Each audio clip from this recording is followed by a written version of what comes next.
Everyone, good afternoon and welcome to the press briefing by Mr. Gregory Poling and Ms. Monica Sato from CSIS on the deep blue scars, environmental threats to the South China Sea. And just to make an introduction, Greg is a good friend and directs the Southeast Asia Program and Maritime Transparency Initiative at the Center for Strategic and International Studies, where he's also a senior fellow. He is a leading expert on the South China Sea disputes and conducts research on U.S. alliances and partnerships, democratization and governance in Southeast Asia, and maritime security across the Indo-Pacific. He is the author of the recently published book, On Dangerous Ground, America's Century in the South China Sea, along with various works on U.S. relations with Indonesia, Malaysia, the Philippines, Thailand, Vietnam, and Southeast Asia at large.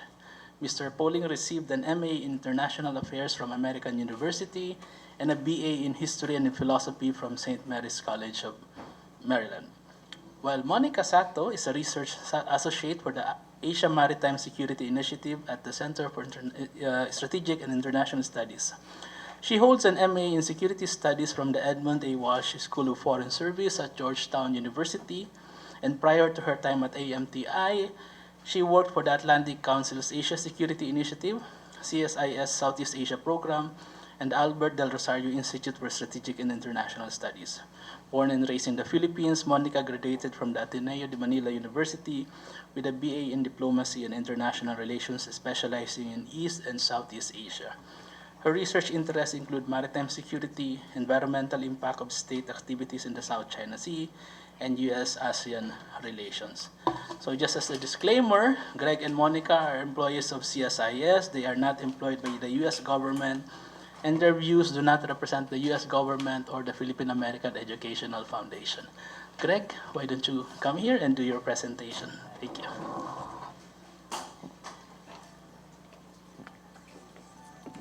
Thank you to July and Philippine American Education Foundation for giving us the space. As July said, any opinions are entirely my own, as always, but thank you all for coming out. For those who know our work, this is a little different than what AMTI normally does. You know, we've spent so many years photographing and analyzing Chinese military bases and the activity of the China Coast Guard and the Chinese Maritime Militia. This time we spent a little over a year researching environmental damage in the South China Sea. And the goal was not just to say that the environmental damage is severe, which we all know, but to put better numbers on these anecdotes. So we split the research into two parts. The first is intentional coral reef destruction. And that is both dredging and landfill for the creation of artificial islands by both China and Vietnam. And the second component is on clam harvesting, the use of destructive fishing methods by fishermen entirely from a single village, Tanmen, on Hainan Island in China, to dig up giant clams across the South China Sea for the last decade. And I think probably the biggest takeaway from the report is that the scale of coral reef damage from clam harvesting has been much, much greater than the reef damage from island building, despite the fact that, of course, we're all more familiar with the island building because it tends to be the thing that grabs headline news.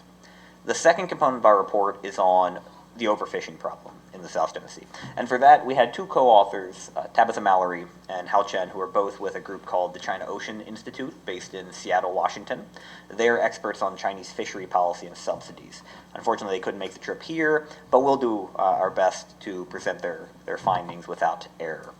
The lead author on the report, as you can see, I am the fifth of five, i.e. the least important. The lead author, as July said, is Monica Sato. So I'm going to turn the podium over to Monica to walk through the methodology for how we came up with these numbers on coral reef destruction. Monica?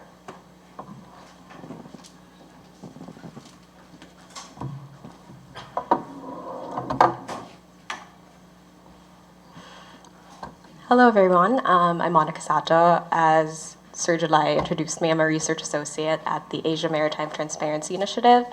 I was born and raised in the Philippines, so it's very nice to be back and talk about an issue that I'm, passionate about in my home country. So a little bit about the methodology that we did for Deep Blue Scars. It involved methods that my program, AMTI, uses on the day-to-day, which is commercial satellite imagery. And we did this on 181 occupied and unoccupied features of the South China Sea.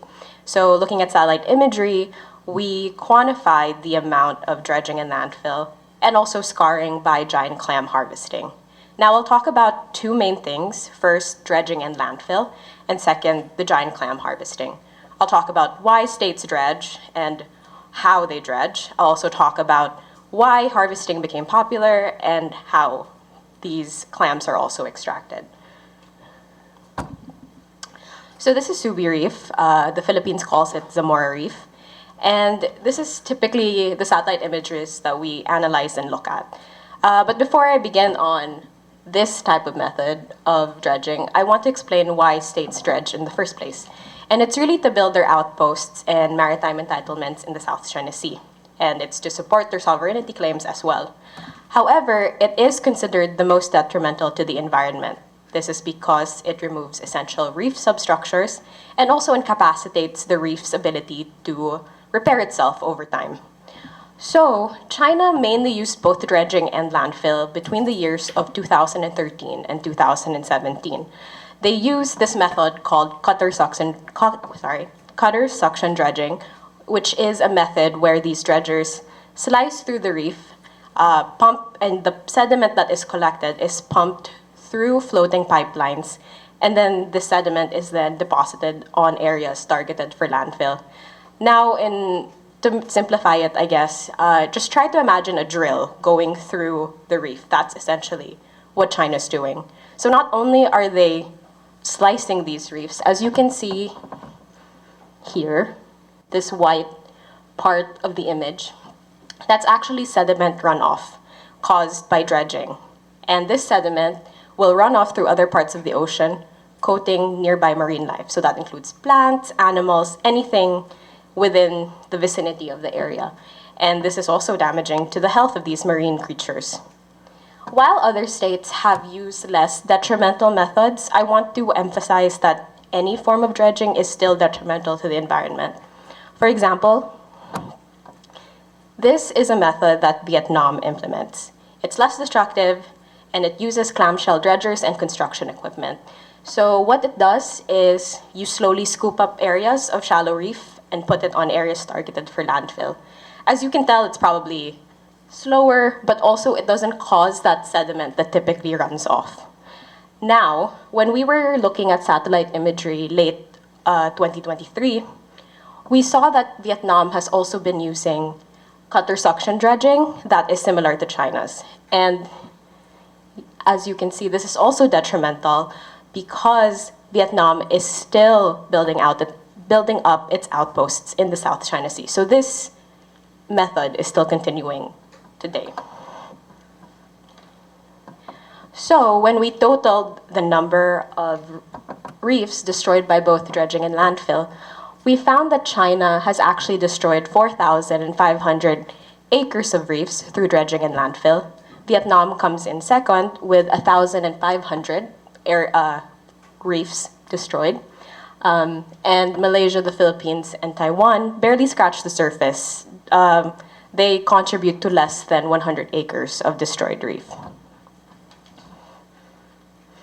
Now, another thing that we studied for this report is giant clam harvesting. Giant clam harvesting became popular in China between 2012 to 2015 because of their resemblance to elephant ivory. As we all know, elephant ivory is illegal to extract, and it's also protected by international law. So because it's so similar to ivory, it became very popular in Chinese statuary, jewelry, and was sold for very high prices. The most expensive processed giant clam was sold for about 106,000 US dollars. While there was a crackdown by Chinese authorities in 2017, satellite image shows that this process continued up until 2019. Now, this process is a double whammy because giant clams are already vulnerable as a species. But what's more detrimental, actually, is the method of which it is extracted by these Chinese fishermen, mainly from the port of Tianmen. So what the fishermen from China do is they use specially made brass propellers, and the boat moves around in a semicircle on an anchor chain, which is why you see these half moon shapes created by the anchors. And so this process will actually take decades, if not centuries, to recover. And this process is also very indiscriminate. It will dig up both live and dead clams or fossilized clams into the reef. So it is very detrimental. And so, totaling the damage done by giant clam harvesting, we found that China has actually destroyed an extra 16,000 acres of reef using this method, bringing up their total area of reefs destroyed by dredging and landfill and giant clam harvesting to up to 21,000 acres of reef, which is very drastic as compared to the numbers that we saw earlier. Now, Greg will talk about some other methods that we can't see through satellite imagery. So we would like to emphasize that this method is very limited because it only shows damage done in shallow reefs.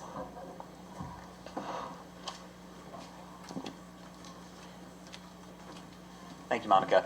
So as Monica said, the bare minimum reef damage in the South China Sea is 21,000 acres by China and just 1,500 by Vietnam. So China has destroyed at least 15 times as much reef as Vietnam, a bit more than that.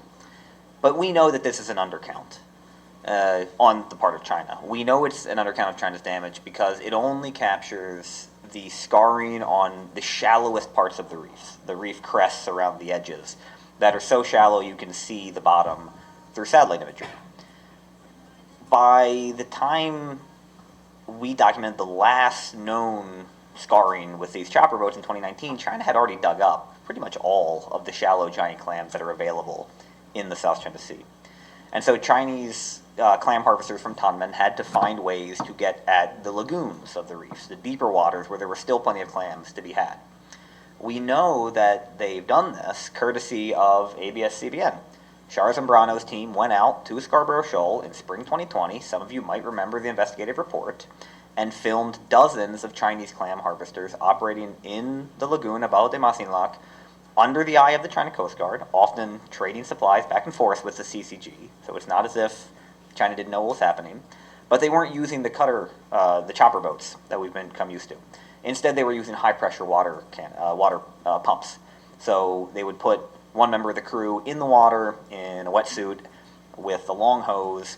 Another member of the crew would be on the boat running the pump, holding a second hose off the side, and when you watch that video from ABS-CBN, you just see sediment blowing out. Basically, they turned the pump into a vacuum cleaner. They would get down on the bottom of the lagoon, they would hold it on the bottom, and it would suck up everything. Coral, fish, loose sediment. The only things that don't get sucked up are the clamshells, because they weigh hundreds of pounds. And then when Char's team got into the water to film, this is what the lagoon of Bajo de Masinloc looked like, at least the parts they were able to film. It's a graveyard. There's no live coral. There's almost no living fish. The only thing you see is pile after pile after pile of giant clam. This is Iroquois Reef or Rosal Reef, one of the two along with Sabina Shoal that the Philippine government last fall said that it had identified significant damage to the coral reefs after Chinese maritime militia had departed. This is what prompted the Philippines to order the Department of Justice to begin collecting evidence for a potential second arbitration case.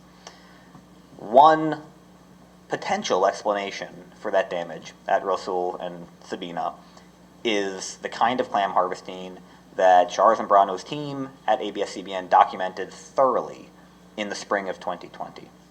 If we assume that most of the lagoon at Bajo de Masinloc, at Rosul Reef, and at Sabina Shoal are destroyed, that's more than 60,000 acres of reef. That could easily triple the count that we provided from the shallow damage of 21,000. And even if Rosul and Sabina aren't damaged from this kind of behavior, there's some other explanation for that reef destruction, it's hard to imagine that Bajo de Masinloc is the only one that's seen this behavior. You can still get tens of thousands of dollars for a clamshell.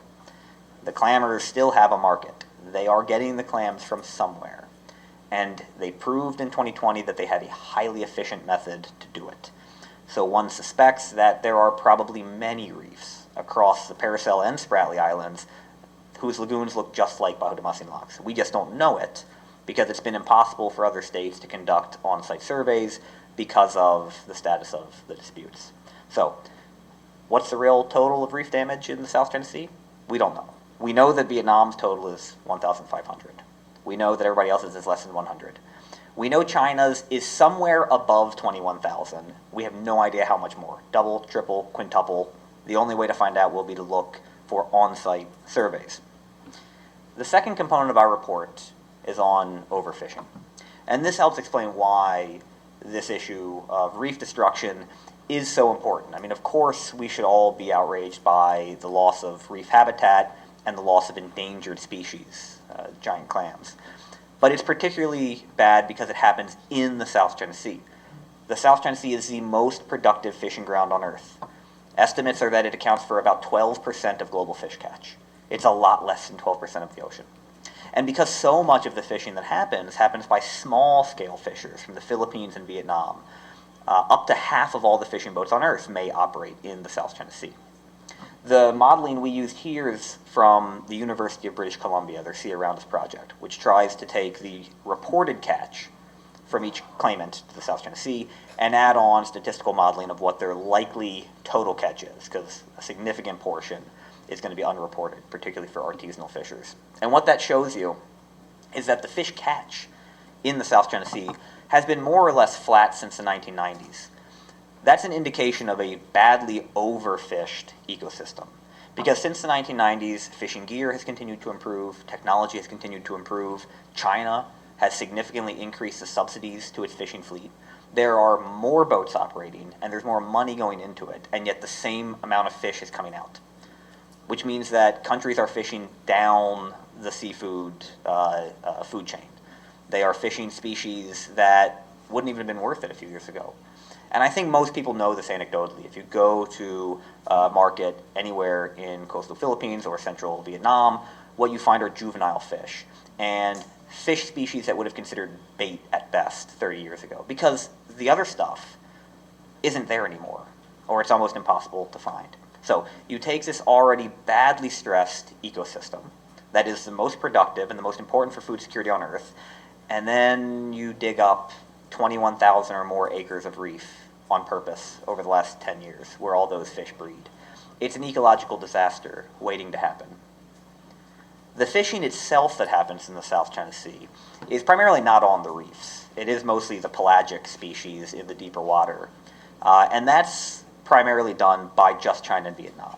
Of course, Malaysia, Indonesia, Philippines all fish, but they fish at relatively small amounts, at least in the South China Sea. The overall, the macro picture, is really just a China and Vietnam picture. This is a chart of just the bottom trawling estimates for total catch from bottom trawling that happens in the South China Sea. Bottom trawling is the most destructive fishing practice on Earth. And that's globally, not just in the South China Sea. You drag a weighted net across the ocean floor, scooping up everything in your path, including a whole lot of things that you're just going to throw back in after they die. China has been using bottom trawling in the South China Sea for decades. As it has around the world, it has the largest bottom trawling fleet on Earth. But Vietnam has rapidly taken up that technology and now trawls more in the South China Sea than China does. Overall fish catch, China is still number one in the South China Sea. China does a lot of other types of fishing, most especially falling net, light falling net vessels that are used to catch things like squid. But Vietnam is closing the gap rapidly. And so this is continuing to overexploit this ecosystem, which has been overfished now for at least the last 30 years, and which has now been given the added stressor of damaging or destroying at least 20% of the reefs that we know of. Now, here we need to make two important points about Vietnam and China. Yes, Vietnam is overfishing the South China Sea. But keep in mind, one, this is the only offshore fishery Vietnam has. So that bar is all the offshore fishing Vietnam does, more or less. That's a rounding error in China's overall catch. China has the largest distant water fleet on Earth. Most of China's fish are caught in the Pacific Islands, or off the coast of Latin America, or off the coast of Africa. China doesn't need to fish the South China Sea. China chooses to fish the South China Sea. Vietnamese fishers have to fish the South China Sea or find some other line of work. Point two, Vietnam's problem of overfishing and IUU fishing in its neighbors' waters is a lack of state capacity. Vietnam has trouble monitoring its fishermen, it has trouble enforcing its fisheries laws, and it has been under a yellow card from the European Union for the last 6 years or so because of its problem with illegal fishing. The reason it's still under a yellow card and not a red card, which would ban imports, is because the Europeans say that Vietnam is making substantial progress on trying to better enforce fisheries laws, including improving the monitoring of its fleet. So we have every reason to believe that over time, Vietnam's bar will start to bend back as the Vietnamese authorities, recognizing that this is a major problem in its relations with its neighbors and that it threatens its own industry, will better control its fishermen. China has no problem with state capacity. China's fishers are overfishing the South China Sea because Beijing pays them to overfish the South China Sea. This is a choice made by Beijing to subsidize fishing in areas where no Chinese fishing boat would operate if the state didn't pay them. And the simplest evidence for that is the fact that from the end of World War II until the late 1980s, there is no record of Chinese fishing at either Bajo de Masin Lock or anywhere in the Calayan Islands. They magically appeared at the end of the 80s after the Chinese government began to pay them very well to operate there. Now we'll wrap up our presentation there. We welcome your questions. Thank you. Okay, so we have time for some questions. So you can also please just state your name, your organization, and then Monica will ask. Hi. Zen Hernandez from ABS-CBN. I just wanted to go back to the... So they don't have to turn the cameras. All right, You stay here. yeah. Also, Yeah. you mentioned Rosulu Reef Yeah. because that was a recent issue. Mhm. So we saw the video there of the Philippine Coast Guard. There were crushed Yep. corals, very white and flat. Yes. Can you try to tell us what could have happened there? Because you said that, you know, when they did the activities, usually they would suck the entire thing from the ocean floor Yeah. and it would blow out. So it seems that it went back. Well, You know, the yes. corals. Yes, so if you look at the video from about a month like in 2020, right, they're not blowing it miles away, they're just blowing it right over the side of the boat. So over time, that sediment will settle back down. The problem with identifying the clamming that happens in these deeper lagoons after it's already done, if you don't catch them red-handed like ABS-CBN did in 2020, is once the clamshells are gone, all you're left with is the crime scene. And I think it's going to have to be left to marine scientists smarter than me to figure out if there's a way to, beyond the shadow of a doubt, prove that what happened at Rosal Reef or what happened at Sabina or what happens at any other reef that the Philippine or the Vietnamese governments might find in the future is the exact same thing that happened at Bajo de Masin Lock. I can't think of any other activity. AMTI, over almost a decade of monitoring the South China Sea, has never seen any other activity that would damage that much reef other than dredging, and obviously it wasn't dredged because there's no island there, besides the clam harvesting. But that said, I'm willing to say probably, I'm not willing to say definitely. We need more proof. All right. And then also just in the spirit of fairness, because China would always say that the Philippines is also damaging the marine environment because of the vessel stationed in the Union. Yeah. Is there any study with regard to that? We've done no study of what minuscule damage runoff of rust from the Sierra Madre might do to the the ecosystem of the West Philippine Sea, but after you dig up 4,500 acres of reef to make new islands and another 21,000 acres to get rich on jewelry, you don't get to complain about the Philippines bringing in some concrete and 4x4s. Other questions? Yes. What can be done, though, to stop or disincentivize China? Like, as you have pointed out, they choose to fish in the South China Sea and always opt not to. Like, is there any mechanism that, not necessarily just the Philippines, but nations affected by this, what can they tap to this will be an unsatisfying answer, but it's the answer for all international legal problems. And at the end of the day, the only thing that compels any country on earth to follow international law is that it costs them too much not to. It costs them too much in diplomatic damage, in reputational damage, and economic damage. So, the only way to stop this is to convince Beijing to stop it. Any effort to physically prevent this is going to be hopeless. They've got a lot more boats than everybody else combined, and it's a lot of ocean to try to cover. So, we need to see an international coalition starting in Southeast Asia, led by the claimants, to better survey this damage, account for it, hopefully negotiate some joint marine scientific research and fisheries management regimes among the Southeast Asian claimants, invite China to join. China will probably say no, but then that further damages China's credibility, because why wouldn't China want to save coral reefs? But this is not short, this is not simple, I don't have a silver bullet, but the fact is that China has suffered very little reputational cost for this behavior, and that needs to change, and it can't just be the Philippines out there imposing the cost as it has for too many years now, largely, well, by itself and with outside partners. We need to see the rest of, at least the claimants within ASEAN, speak up. Hi, Greg.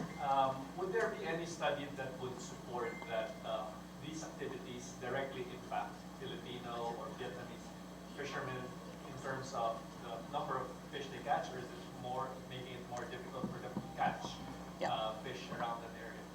Would there be any data or? There have been studies, particularly of the marine currents in the South China Sea and the way they propagate fish embryos and larvae for decades, that show that none of the reefs of the South China Sea are a unitary system, right? This is one giant marine habitat. And for half of the year, depending on the monsoon and the tides, plankton and fish embryos go in one direction, the other half of the year they go in the other. So if you have a collapse of fish stocks in one part of the Spratlys, it will affect fishing everywhere in the South China Sea. Ultimately, it will affect fishing all the way into the Gulf of Thailand and the internal waters of the Philippines and Indonesia. The farther you get from the epicenter, the more abstract that harm will become. But there's no way to say, I can protect my reef, and that's good enough. No. If some of the reefs die, it hurts everybody. Combine that scientific data with, the evidence of your own eyes if you go to a market. Something has changed in the South China Sea over the last few decades. People who remember their parents being able to go out for an afternoon and catch enough mature fish to eat and still have enough to sell now have to go farther and farther on dangerous journeys for longer and longer to catch fish that their fathers wouldn't even have thought was worth bringing into the boat. The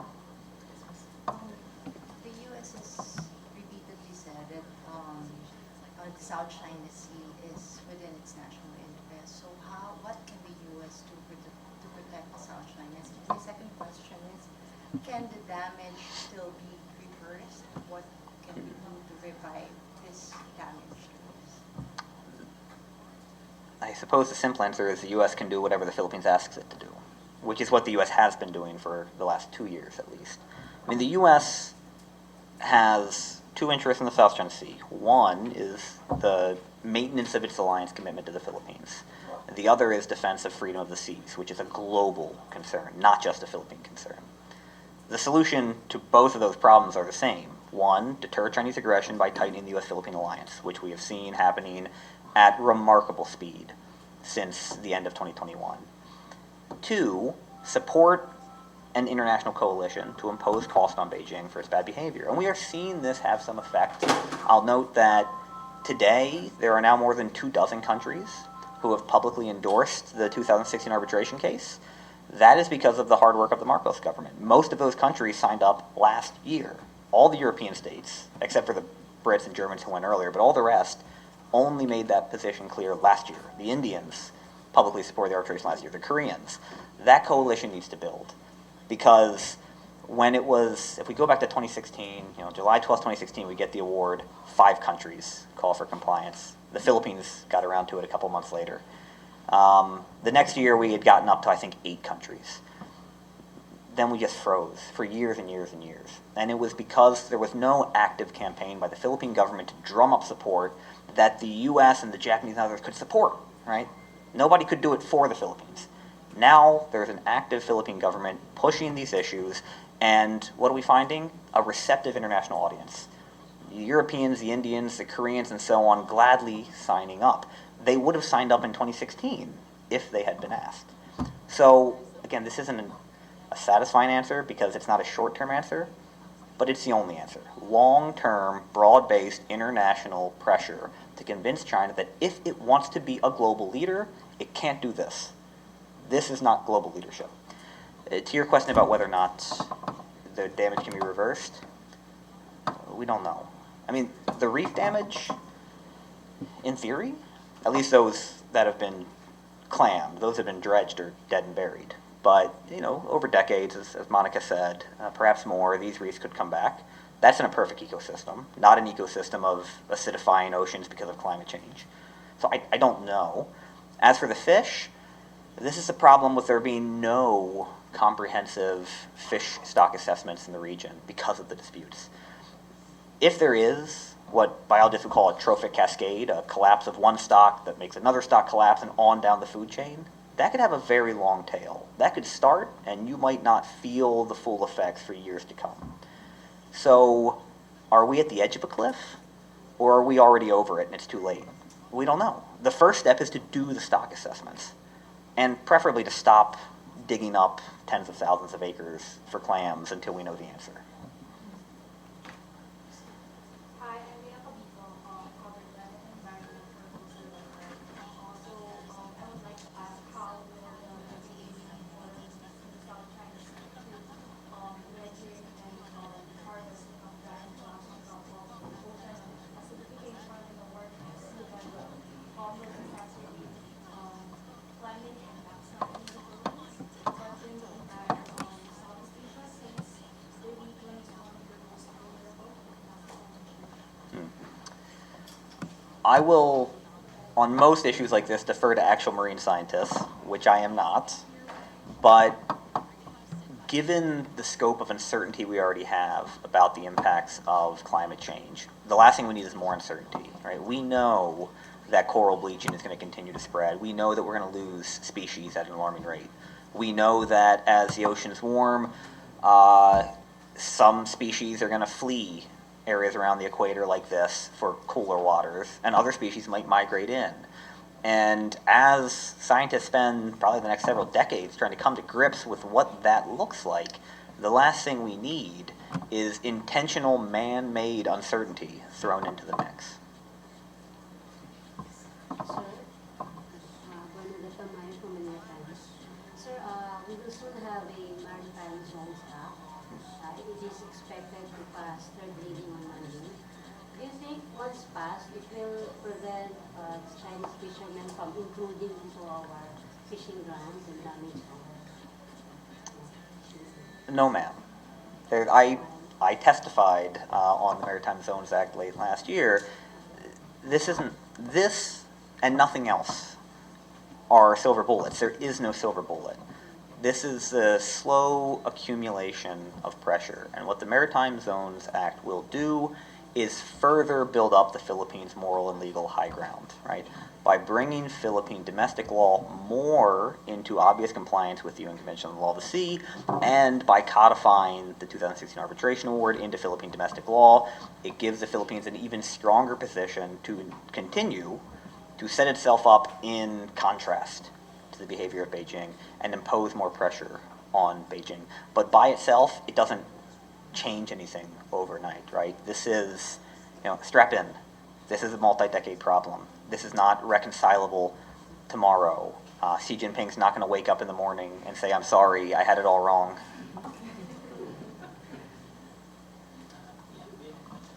Sir, you mentioned how in the just 2 years of the Marcos presidency, more countries have been signing on to or expressing support for the arbitral ruling. Does that mean the Philippines is in a position to actually lead that international coalition against China? With respect to this, obviously.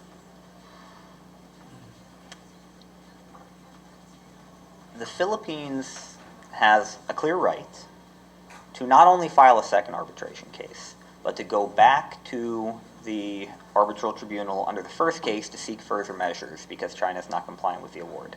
That would be the next logical step.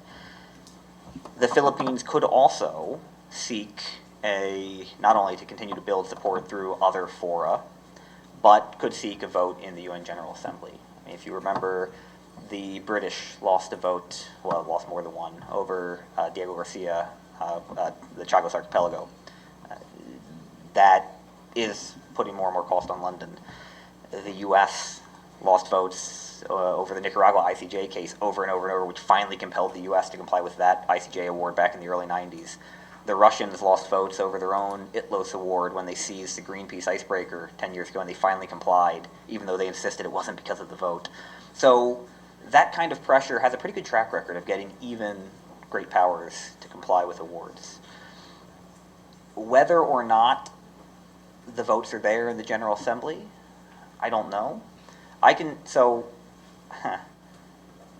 My guess, my educated guess, is that if the vote came out tomorrow, the Philippines would win, but there would be more abstentions than there would be yeas or nays. But these things don't happen overnight. I mean, the first step is building the coalition, whipping the votes, as we'd say in a parliamentary system, right? And building out, getting more countries on record outside of the UN arguing for compliance would then help build that case. At the beginning of 2016, more than 50 countries had issued public statements saying that they would call for China to comply with the ruling. That coalition fractured because of the lack of Philippine interest in asking for it after July 12th. The Philippines is now less than halfway back to building that coalition. So there's still work to be done.